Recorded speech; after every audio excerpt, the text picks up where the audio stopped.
Thank you very much, Kathy. Well, the Minister of Employment and Labour has gazetted a new entry-level wage deal for workers in the steel and engineering sector. It's taken 12 years for unions and the industry body, the Steel and Engineering Industries Federation of Southern Africa, to reach an agreement for a 78 rand per hour entry level for workers. What does this mean for the sector?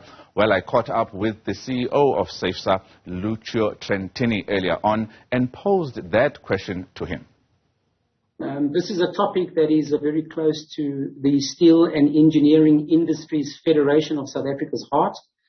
We have not had a collective agreement gazetted and extended for the last 12 years.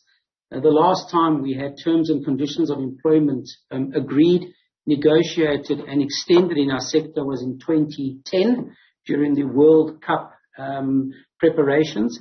And it's been a long road. It's been over a decade that we have been struggling, not so much with the trade unions. Negotiating with trade unions is always a struggle, but trying to convince other employer organizations, minority employer organizations, to come into the tent and to join us in our efforts to reindustrialize the sector, rebuild it, and start a trajectory to try and create some sorely and much needed jobs in our sector. So yes, on the 17th of October, the minister graciously decided to gazette and extend the main agreement to all employers in our sector. There are pockets of the sector that have their own agreements, and those agreements are not affected by what has happened.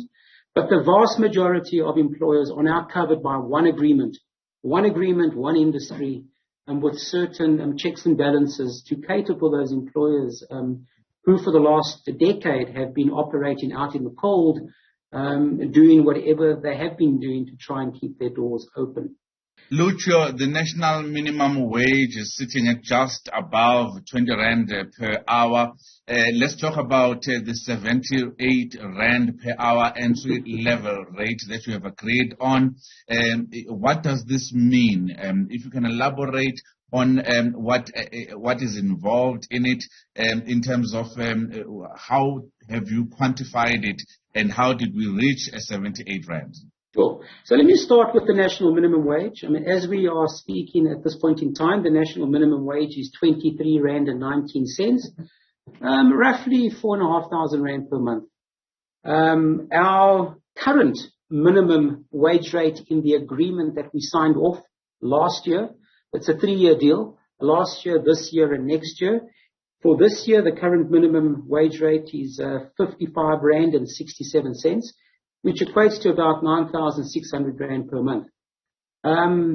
We have, as part and parcel of the agreement, accommodated an arrangement. We've made efforts to accommodate employers who can't afford to pay the 55 rand 67 cents by introducing into the agreement what we refer to as a special phase-in dispensation.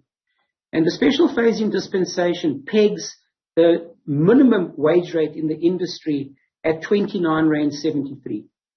29 rand 73 is 60% of the 2020 minimum wage rate in this industry, which has to be reached by the 30th of June 2023, which is the expiry date of our current 3-year deal.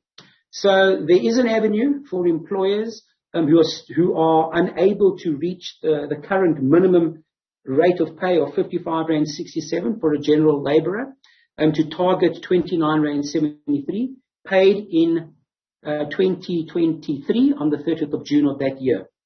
But getting back to the 78 rand per hour, a lot of the detractors of the collective agreement have been throwing this number around in an attempt to illustrate what a bad deal this is.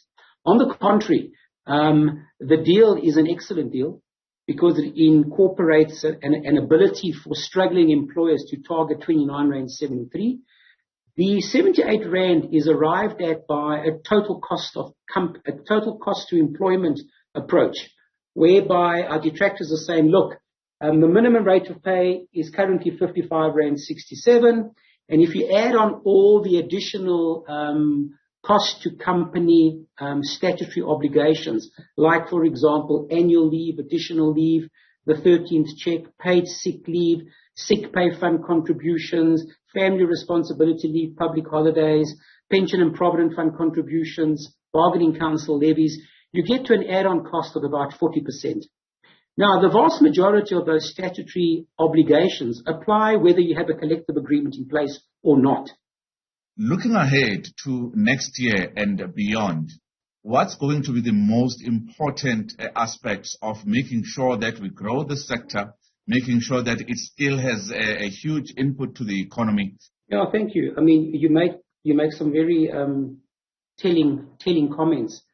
Energy, electricity,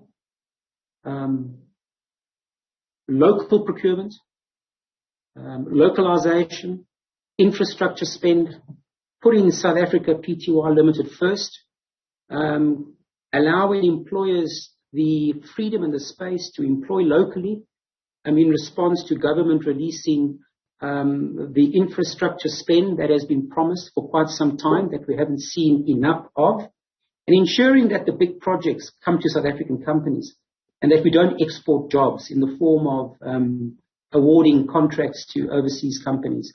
We have no problem with competition.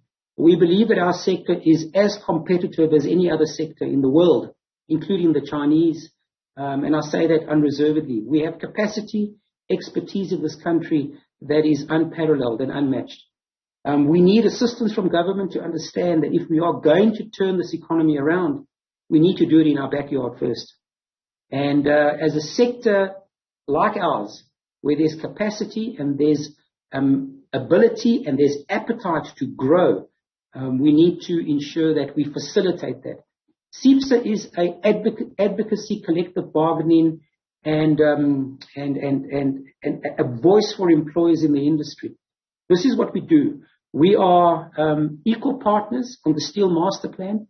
We work with organised labour, very senior ministers in the cabinet, the DTI, and the senior officials in the DTI. There is a plan. There is a Steel Master Plan, and we now need to unravel it and roll it out.